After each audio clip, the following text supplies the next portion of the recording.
ಹಬ್ಬದ ಶುಭಾಶಯಗಳು. ಅಮ್ಮ ನಮಸ್ತೆ. ಮೀನಾಕ್ಷಿ ಮನೇಲಿದ್ದಾರಾ? ಮೀನಾಕ್ಷಿ ಮನೆ ಬಿಟ್ಟು ತುಂಬಾ ಹೊತ್ತಾಯ್ತಲ್ಲಪ್ಪ. ಹೌದಾ, ಸರಿ ಸರಿ. ಯಾಕಪ್ಪ, ಏನಾದ್ರು ಸಮಸ್ಯೆನಾ? ಇಲ್ಲ ಬಿಡಿ ಅಮ್ಮ, ಈಗ ಬರ್ಬೋದು.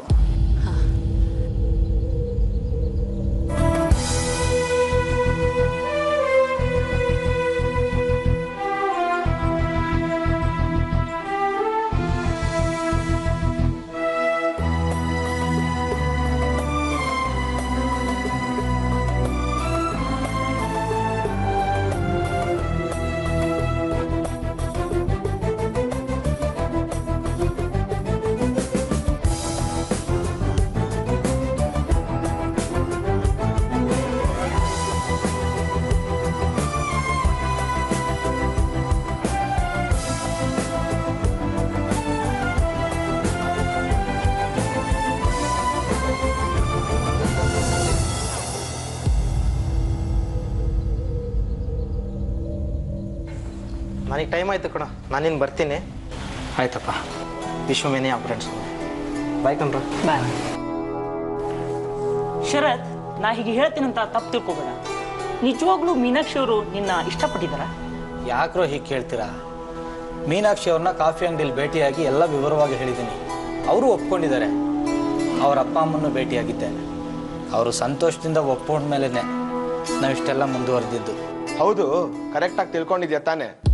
ನಾನು ಯಾಕೆ ಹೇಳಿದೆ ಅಂದರೆ, ಕೆಲವರು ಅವ್ರ ಅಪ್ಪ ಅಮ್ಮನ ಒತ್ತಾಯಕ್ಕೋಸ್ಕರ ಒಪ್ಕೊಂಡಿರ್ತಾರೋ, ಆದರೆ ಅವ್ರಿಗೆ ಬೇರೆ ಯಾವ ಕಮಿಟ್ಮೆಂಟ್ಸ್ ಇರುತ್ತೋ ಏನೋ. ಅವರು ಆ ಥರದವ್ರಲ್ಲ. ಹಾಗೆಲ್ಲ ಜಡ್ಜ್ ಮಾಡಕ್ ಆಗಲ್ಲ ಕಣು. ಇವತ್ತು ನಿನ್ ಬರ್ತ್ಡೇ, ಫೋನ್ ಮಾಡಿ ವಿಶ್ ಮಾಡೋದಿರ್ಲಿ, ಫೋನ್ ಮಾಡಿದ್ರೆ ರಿಸೀವ್ ಕೂಡ ಮಾಡ್ತಾ ಇಲ್ವಲ್ಲೋ. ಹೋಗ್ಲಿ ಬಿಡಮ್ಮ, ಅಪ್ಸೆಟ್ ಆಗ್ಬೇಡ. ನಮ್ಗೆ ಅರ್ಜೆಂಟ್ ಮೀಟಿಂಗ್ ಇದೆ, ನಾವಿನ್ ಬರ್ತೀವಿ. ನಾವಿನ್ ಬರ್ತೀವಿ ಕಣೋ.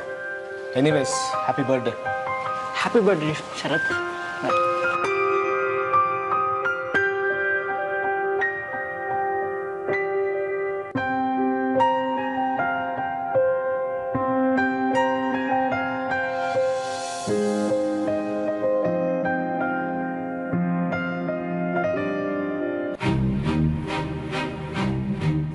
ಜೀವನದಲ್ಲಿ ಮೊದಲನೇ ಸಾರಿ ಹುಟ್ಟುಹಬ್ಬನ ಆಚರಿಸ್ಕೋತಾ ಇದ್ದೆ. ಆದರೆ ಮೊದಲನೇ ಸರಿನೇ ಹೀಗಾಗಬೇಕಾ?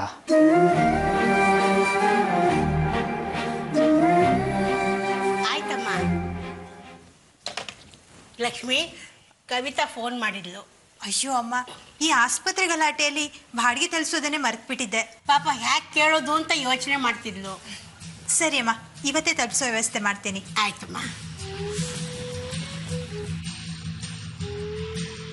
ರೀ, ಏನಿದು ಇವತ್ತೆಲ್ಲೂ ಹೋಗಲ್ಲ ಅಂದು ರೆಡಿ ಆಗ್ತಾ ಇದ್ದೀರಾ? ಲಕ್ಷ್ಮಿ, ಲಾಯರ್ಗೆ ಕೆಲವು ಡಾಕ್ಯುಮೆಂಟ್ಸ್ ಕೊಡ್ಬೇಕಂತೆ, ಅದನ್ನ ಕೊಡಕ್ಕೆ ಹೋಗ್ತಾ ಇದ್ದೀನಿ.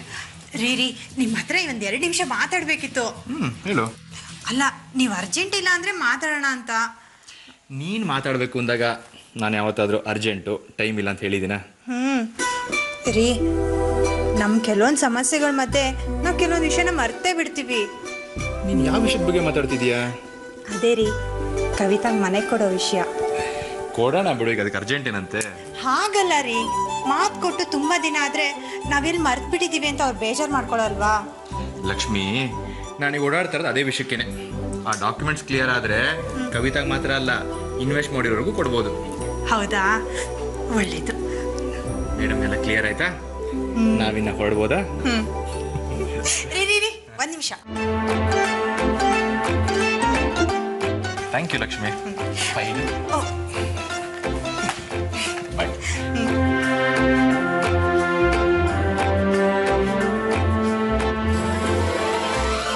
ಕವಿತಾಗೊಂದು ಮನೆ ಕೊಟ್ಬಿಟ್ರೆ ನನ್ನ ಜವಾಬ್ದಾರಿ ಎಲ್ಲ ಮುಗ್ದಾಗತ್ತೆ.